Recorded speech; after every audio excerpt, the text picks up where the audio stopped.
Private First Class Donald Malarkey hit the ground in Normandy at 12:47 a.m. on June 6, 1944. He didn't land where he was supposed to. None of them did. His parachute had carried him 3 miles east of Drop Zone C, depositing him alone in a flooded field with water up to his chest and no idea which direction led to his unit. The sky above him glowed orange from burning buildings. Tracer rounds arced across the darkness like deadly fireworks. Somewhere in the distance, he could hear German voices shouting commands.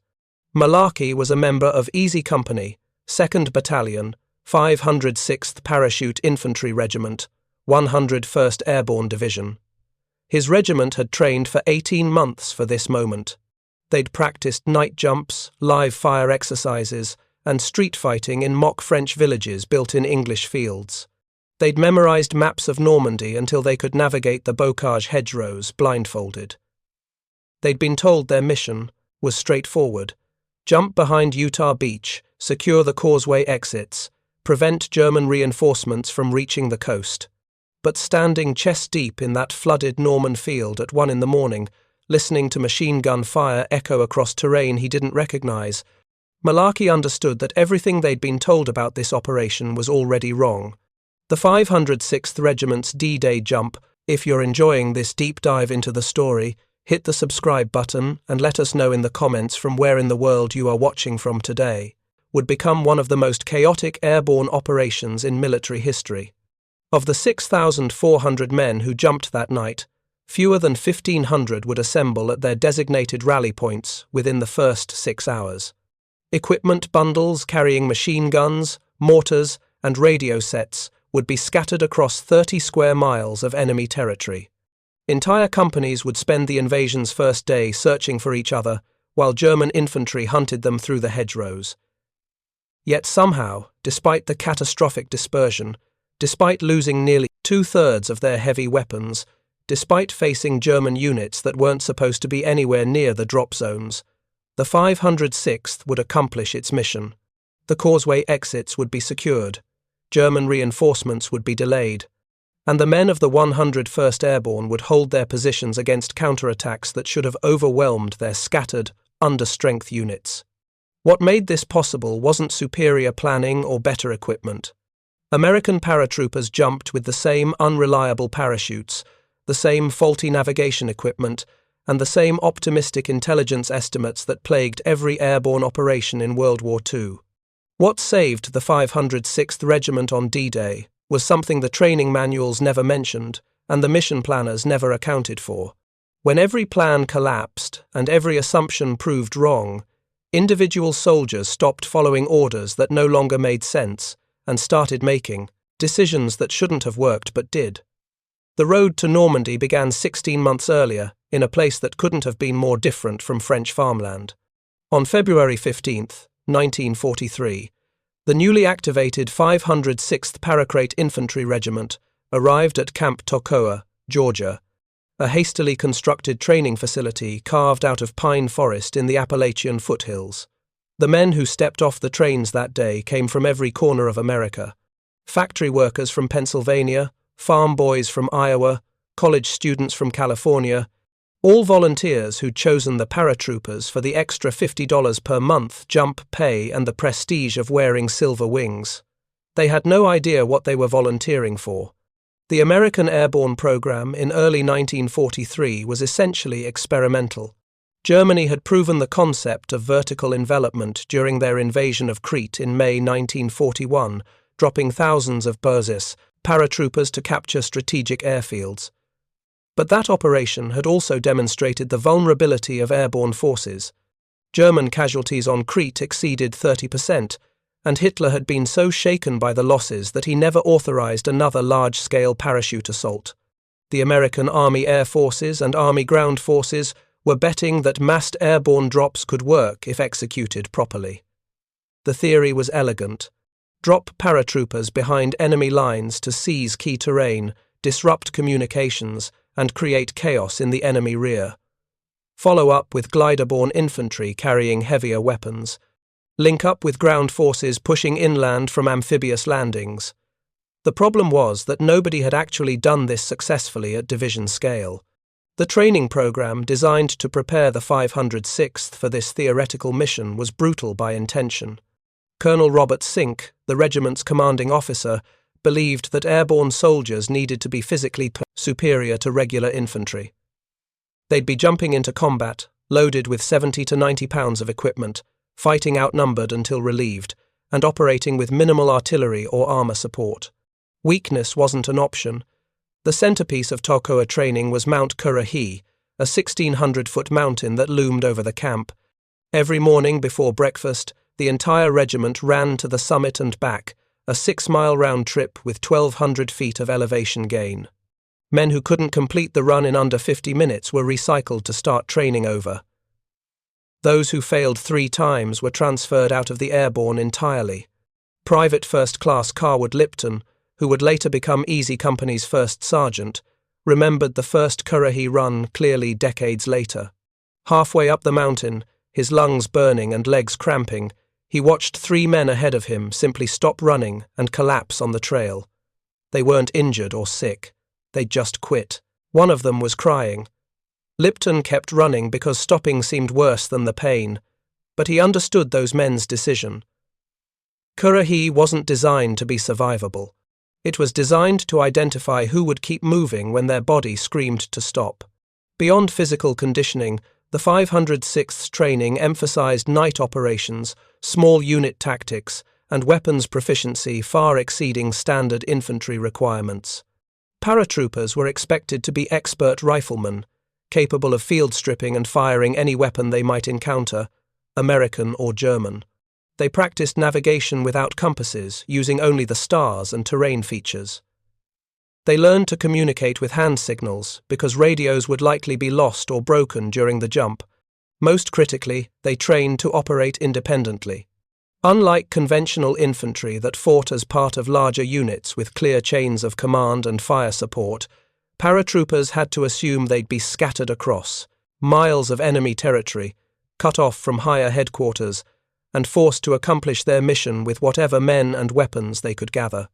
Training scenarios deliberately separated squads from their officers, gave soldiers contradictory orders, and created situations where following the plan led to failure, while improvising led to success. This emphasis on individual initiative wasn't standard military doctrine in 1943. The Army's prevailing philosophy stressed obedience to orders and maintaining unit cohesion. Soldiers were supposed to follow their training, trust their officers, and execute the plan as briefed. The 506th training did the opposite. It taught men to think critically about orders, adapt to chaos, and make command decisions regardless of rank. Lieutenant Richard Winters, who commanded Easy Company's 2nd Platoon, noticed this philosophical difference during a night navigation exercise in July 1943. His platoon had been dropped in the Georgia woods, with orders to reach a designated assembly point 5 miles away. Halfway there, they encountered a mock enemy position blocking their route. Standard doctrine said to halt, report contact, and wait for instructions. Instead, Winters split his platoon, sent one squad to flank the position, while another provided covering fire, and bypassed the obstacle entirely. When they reached the assembly point ahead of schedule, the exercise controller was furious. Winters had violated procedure by engaging without orders, but Colonel Sink overruled the controller and commended Winters. In combat, Sink explained, radio would be dead, officers would be casualties, and waiting for orders would get men killed. Initiative was the point. By September 1943, the 506th Regiment had completed basic airborne training and transferred to Fort Benning, Georgia, for jump qualification. Learning to exit an aircraft in flight and land safely was, theoretically, the core skill of airborne warfare. In practice, it was the easiest part. The C-47 transport aircraft used by American paratroopers was a converted civilian passenger plane with a reinforced floor and a jump door cut into the side. Jumpers wore the T-5 parachute, a circular canopy design with minimal steerability and a descent rate of roughly 17 feet per second. From jump altitude of 1,500 feet, paratroopers had approximately 90 seconds in the air before landing. The T-5 was notoriously unreliable. Roughly 1 in 1,000 parachutes failed to deploy properly, a failure rate that sounds small until you're one of 6,000 men jumping over Normandy. Even successful deployments often resulted in injuries. The standard parachute landing fall, taught endlessly in training, required jumpers to absorb impact by rolling across their side and distributing force through their legs, buttocks, and shoulders. But loaded with 90 pounds of equipment and descending at 17 feet per second into unknown terrain at night, perfect landing falls were theoretical. Broken ankles, shattered kneecaps, and crushed vertebrae were common. Private First Class Edward Tipper broke his ankle on his qualifying 5th jump at Fort Benning. He landed in soft sand, executed a textbook landing fall, and felt his ankle snap anyway from the combined weight of his body, his reserve chute, his weapon, and his combat load. Medical officers told him he'd be recycled to a later class after recovery. Tipper refused treatment, wrapped his ankle in tape, and completed the remaining training exercises by gritting through the pain. He wasn't unique. The men of the 506th had invested too much suffering in Currahee runs and night marches to quit over an injury. In November 1943, the entire 101st Airborne Division shipped overseas to England. They arrived at a nation transformed by 3 years of war. Southern England had become one massive military base, with American troops filling every camp, airfield, and training area from Cornwall to Kent. The 506th Regiment was assigned to Camp Aldbourne in Wiltshire, a collection of Quonset huts and tents surrounding a medieval village whose population was outnumbered 10-1 by American paratroopers. The next 6 months were spent in what the Army called advanced training, but what soldiers experienced as endless repetition of skills they'd already mastered. They ran more conditioning marches. They fired more qualification ranges. They practiced parachute jumps over English countryside that looked nothing like the Norman bocage they'd eventually drop into. The training served a purpose beyond skill maintenance. It kept nearly 7,000 aggressive young men occupied while Allied planners finalized the details of Operation Overlord, the invasion of France. Those details were staggering in scope. The Normandy invasion would be the largest amphibious assault in history, landing 150,000 men across 5 beaches in a single day. But the amphibious landings were only part of the plan. 12 hours before the first landing craft hit the beaches, the 82nd and 101st Airborne Divisions would drop behind German coastal defences to secure the invasion's flanks and prevent enemy reinforcements from reaching the beaches. The 101st Airborne's specific mission focused on Utah Beach, the westernmost of the 5 landing zones. Utah Beach sat at the base of the Cotentin Peninsula, separated from inland Normandy by flooded fields and tidal marshes. Only 4 narrow causeways crossed these marshes, each defended by German bunkers and minefields. If German armour reached these causeways on D-Day morning, they could fire directly onto the beach and massacre the 4th Infantry Division as it came ashore. The 101st's job was to prevent that. 3 parachute regiments would drop inland of the causeways, seize the exits, destroy German artillery positions, and hold until relieved by infantry pushing inland from Utah Beach. The 506th Regiment drew the centre assignment, dropping between the villages of Sainte-Marie-du-Mont and Sainte-Mère-Église, with objectives including Causeways 1 and 2, the 2 southernmost exits from Utah Beach. On paper, the mission was achievable. Intelligence estimates suggested the drop zones were defended by second-rate German static divisions composed of older soldiers and non-German conscripts. The 506th would be jumping 6,400 men against perhaps 2,000 German defenders. American paratroopers would have surprise, superior training, and overwhelming firepower once they assembled at their rally points. The plan assumed 90% of jumpers would reach their assigned drop zones, 80% would link up with their units within 2 hours, and organized battalion strength attacks would begin by dawn. Every one of those assumptions was wrong. The intelligence estimates missed the presence of the 91st Air Landing Division, a combat-experienced German unit that had just moved into the area for anti-invasion training. The terrain analysis underestimated how thoroughly the Germans had flooded the marshes, creating waist-deep water across huge sections of the planned drop zones. And the navigation calculations assumed clear weather, minimal anti-aircraft fire, and C-47 pilots willing to fly slowly and steadily over enemy territory while paratroopers jumped. Lieutenant Colonel Robert Strayer, commander of 2nd Battalion 506th Regiment, studied the mission maps in late May 1944 and saw problems immediately. The drop zones were too small for the number of aircraft involved. C-47 formations flying in combat spread, the standard anti-aircraft tactic, would scatter paratroopers across miles of terrain. The flooded areas marked on the maps were extensive enough that men landing in water with 90 pounds of equipment would drown before they could shed their parachutes. And the entire plan depended on assembling regiment-sized units in darkness while German forces hunted them. Strayer voiced these concerns to regimental staff.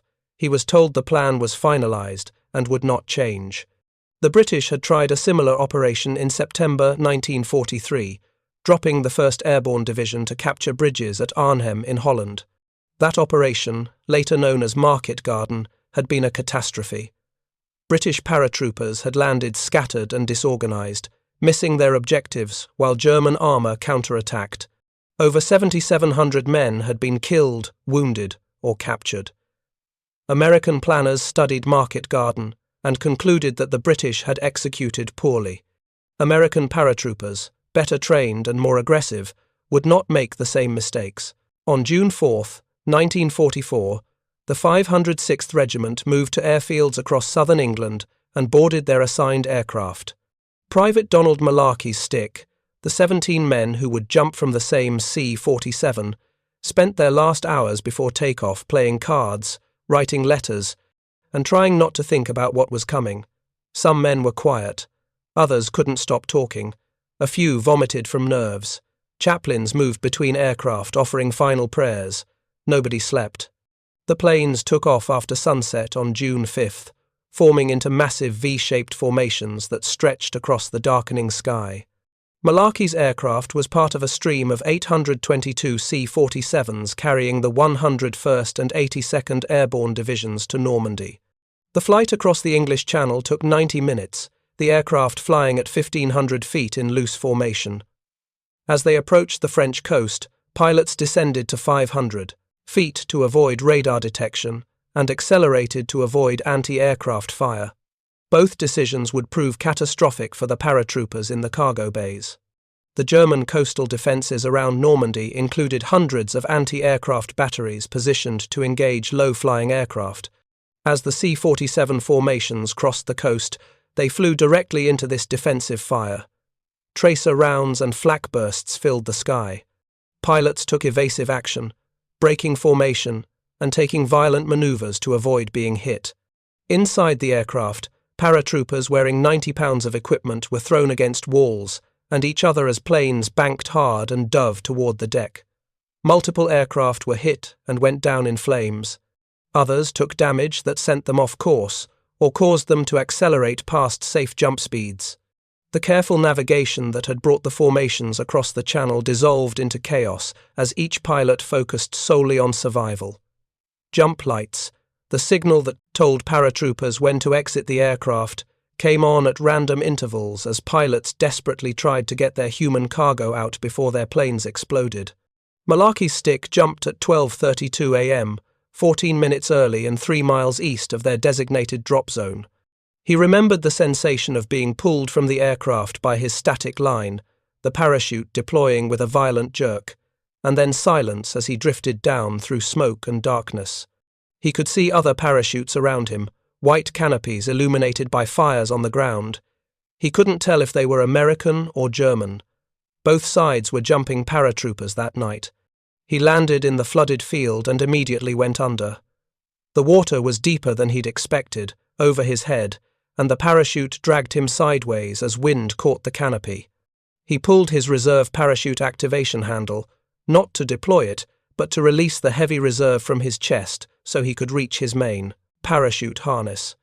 His fingers were numb from cold and adrenaline. It took him nearly 30 seconds to find and release the quick-release mechanisms on his harness. By the time he surfaced, gasping for air, his parachute had drifted away and he was alone in chest-deep water with machine gun fire crackling in the distance. If you find this story engaging, please take a moment to subscribe and enable notifications. It helps us continue producing in-depth content like this. Everything he'd been taught about airborne operations assumed he would land on solid ground, quickly move away from his parachute to avoid becoming a target, locate other paratroopers using his cricket noisemaker device, and move to the designated assembly point. None of that was possible. He was in water too deep to run through. His cricket was in his pocket, underwater and possibly broken. He had no idea which direction led to the assembly point, and using his flashlight or shouting for other soldiers would reveal his position to any German infantry within 200 yards. Malarkey spent the next 20 minutes wading through the flooded field, trying to find solid ground. He encountered 2 other paratroopers, neither from his company, both as lost as he was. They moved together because being alone seemed more dangerous than linking up with strangers. By 2 a.m., roughly 90 minutes after jumping, they'd found dry ground and 6 more scattered paratroopers. 9 men, none above the rank of private first class, with 3 Moni rifles, 1 Thompson submachine gun, and no radio, no map, and no idea where they were. This scene was repeating itself across 30 square miles of Norman countryside.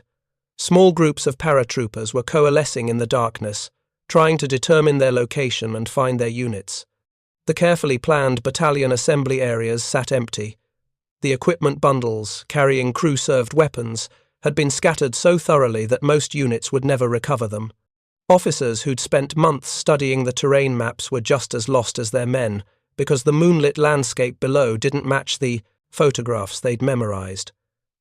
First Lieutenant Richard Winters landed in a field outside Sainte-Mère-Église, approximately 4 miles north of where Easy Company was supposed to drop. He assembled a group of 13 men in the first hour, none from Easy Company. By 3 a.m., he'd found 2nd Battalion's executive officer, who had 32 men and no working radios. They compared notes on what they'd seen during the descent. Both had watched aircraft explode in mid-air. Both had seen parachutes with men dangling lifeless in their harnesses, killed by ground fire during their descent. Neither had any idea where their parent units were. Winters made a decision that contradicted his orders but matched his training. Instead of continuing to search for Easy Company, he took command of the mixed group he'd assembled and moved toward the sound of gunfire in the direction of Sainte-Mère-Église. The mission was to secure causeways and disrupt German defences. His specific company assignment mattered less than accomplishing the mission with whatever men he had available.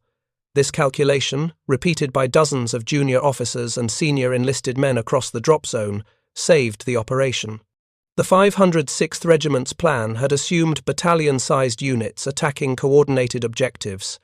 What actually happened was that hundreds of squad and platoon-sized elements engaged whatever German positions they encountered, creating the impression of a much larger attacking force.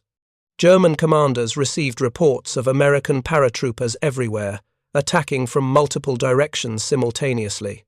They couldn't determine where the main American effort was concentrated, because it wasn't concentrated anywhere.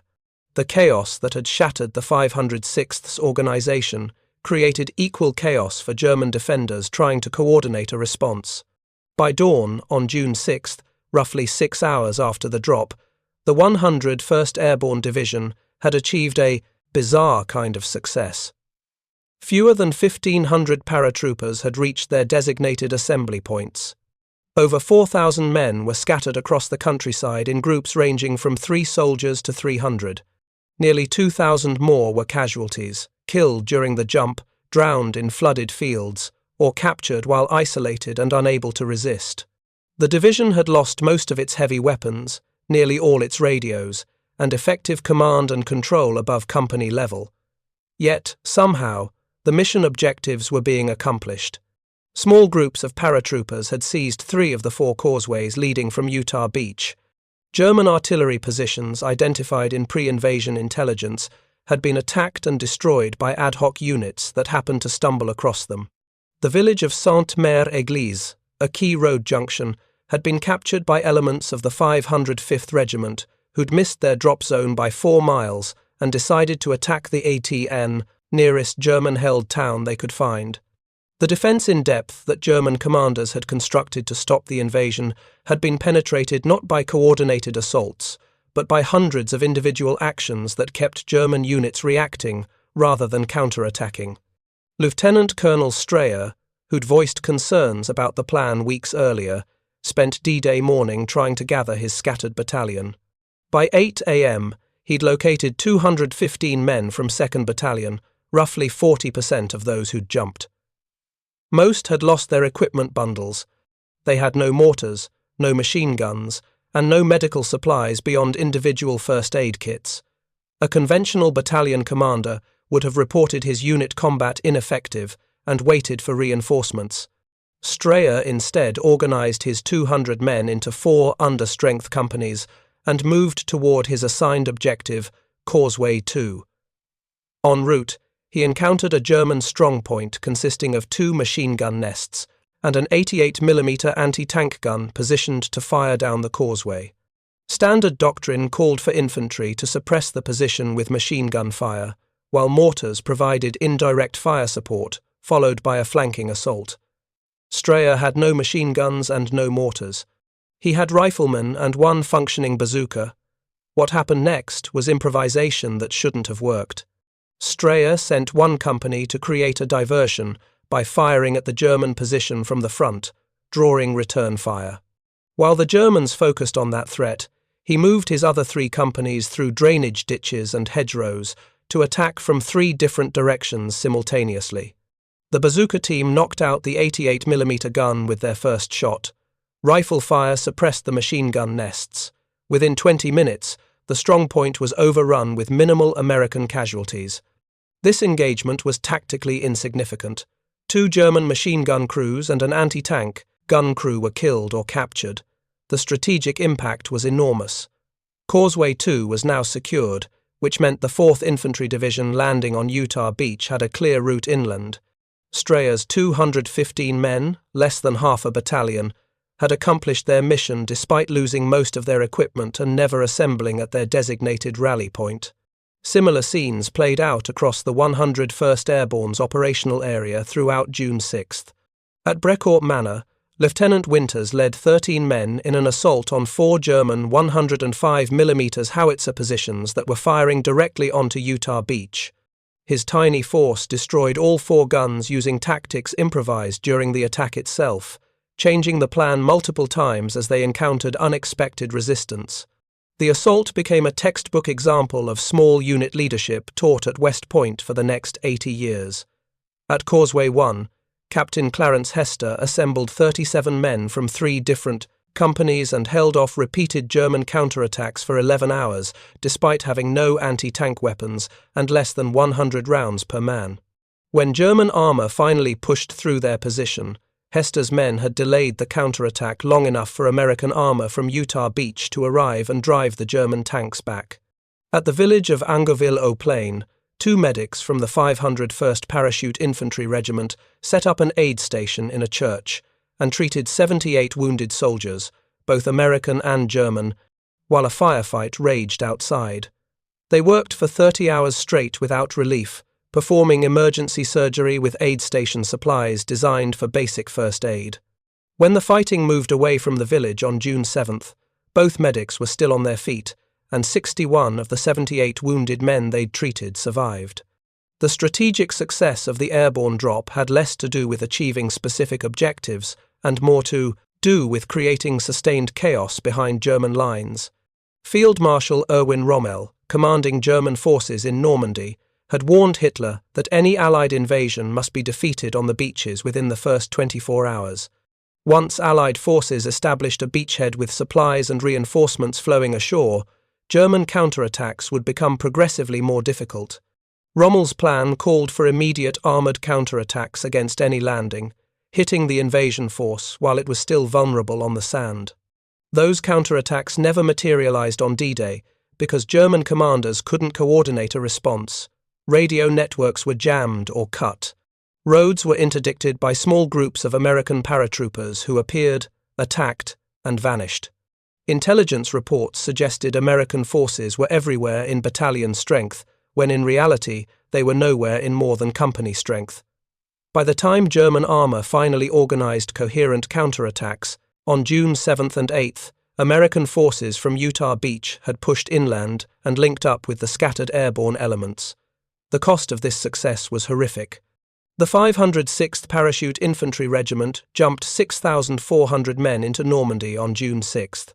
By June 12th, when the regiment was withdrawn from combat for rest and reorganization, 4,800 remained. 1,500 casualties in 6 days, a rate that would have broken most military units. Among officers, the losses were even more severe.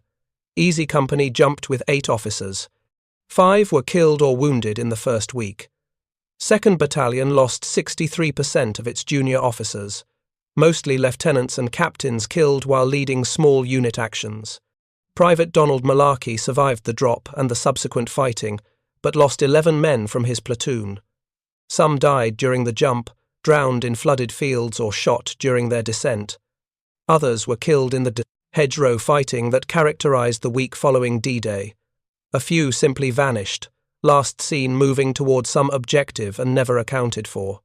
Malarkey later said that the worst casualties weren't the men killed outright, but the ones wounded so badly that they knew they were dying and had time to understand it. Paratroopers wounded in Normandy often couldn't be evacuated for hours or days due to the fluid tactical situation.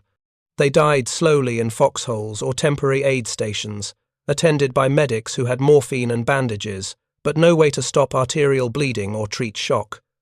The soldiers who survived changed. Before Normandy, the 506th Regiment had been aggressive, confident, convinced they were elite soldiers who would dominate any enemy they faced. After Normandy, they were quieter. They'd learned that elite training and superior courage didn't stop bullets or artillery shells. They'd watched friends die because of bad luck, random chance, or being in the wrong place during an enemy mortar barrage. The swagger that had defined them at Camp Tocoa disappeared, replaced by a grim professionalism that came from understanding exactly how fragile survival was. The historical significance of the 506th's D-Day jump would be debated for decades after the war. Some military historians argued that the airborne drop was unnecessary, that the 4th Infantry Division could have secured Utah Beach without airborne support. Others contended that without the paratroopers interdicting German reinforcements, the beach landings might have failed entirely. The truth likely falls between those extremes. The airborne drop didn't guarantee success, but it dramatically improved the probability of success by creating conditions that prevented German armoured counterattacks during the invasion's most vulnerable first hours. What's undeniable is that the 506th accomplished its mission despite near-total organisational collapse. The regiment that jumped into Normandy ceased to exist as a coherent military unit within an hour of hitting the ground. But the individual soldiers who made up that regiment continued to fight effectively, made competent tactical decisions without orders, and achieved strategic objectives while scattered across enemy territory. This performance contradicted nearly every assumption about how military organizations function under stress. Traditional military theory held that soldiers in combat needed clear chains of command, detailed orders, and constant supervision to fight effectively. The 506th D-Day experience suggested something different. Soldiers who'd been trained to think independently, encouraged to improvise, and taught to accomplish the mission regardless of changing circumstances, could function effectively, even when formal organization broke down completely. This realization would influence American military training and doctrine for the rest of the 20th century. The men of the 506th never thought of themselves as proving theories about military organization. They were trying to survive, accomplish their assigned missions, and protect the soldiers fighting beside them. Private Malarkey, interviewed in 2003, 59 years after D-Day, was asked what had made the 506th successful in Normandy, despite the chaotic drop. His answer was characteristically direct. "We didn't quit. The plan fell apart. Everything went wrong. But we didn't quit. We just kept moving forward and shooting Germans until somebody told us to stop. That refusal to quit, multiplied across thousands of individual soldiers, making thousands of tactical decisions in desperate circumstances, transformed a catastrophic airborne drop into a strategic success. The 506th Regiment's D-Day jump proved that military effectiveness isn't solely determined by planning, equipment, or organizational structure. Sometimes, it's determined by whether individual soldiers, scattered and isolated, continue to fight when every reason suggests they should surrender or hide. Lieutenant Richard Winters commanded Easy Company through the remainder of the war and retired as a major. He became the most famous veteran of the 506th Regiment after historian Stephen Ambrose featured him prominently in the book Band of Brothers. When asked what lesson D-Day had taught him about leadership, Winters said the plan only matters until contact with the enemy. After that, what matters is whether your soldiers can think for themselves and make good decisions without you. The 506th's training had prepared them for that reality. Most military units in 1944 were not similarly prepared. Colonel Robert Sink commanded the 506th through Normandy, Operation Market Garden, and the Battle of the Bulge. He retired as a lieutenant general and spent his later years advocating for airborne forces to receive recognition for their D-Day contributions.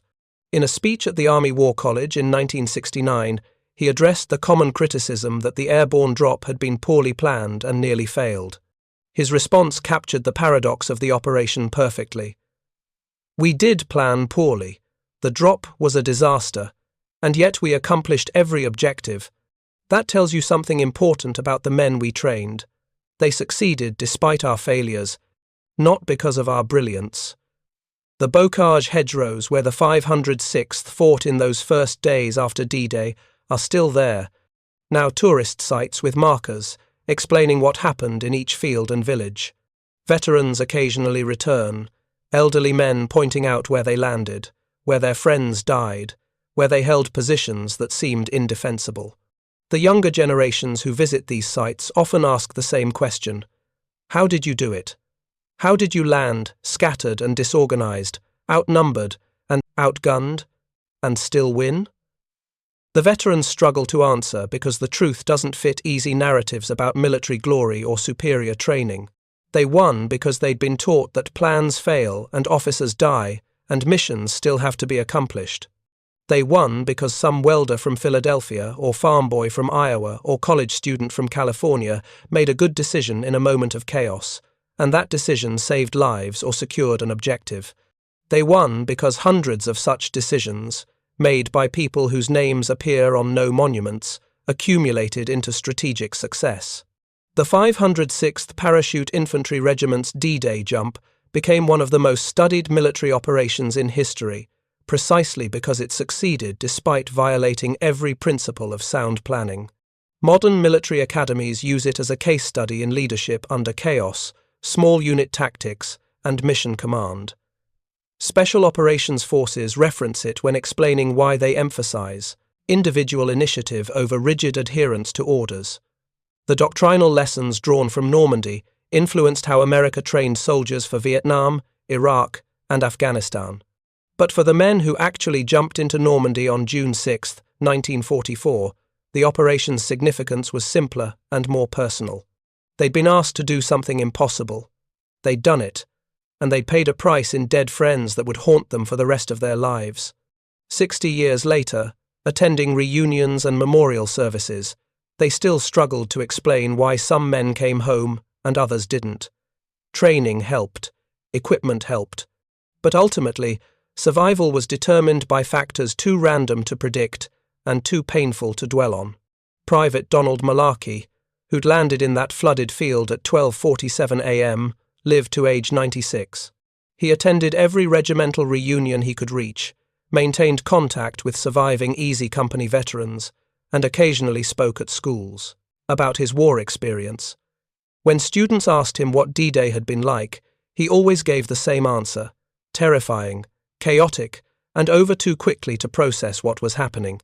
Then he'd add something that confused young audiences but made perfect sense to other veterans. We succeeded because we didn't know we were supposed to fail. They told us to take those causeways, and we took them. Nobody mentioned it was impossible. Thank you for watching. For more detailed historical breakdowns, check out the other videos on your screen now, and don't forget to subscribe.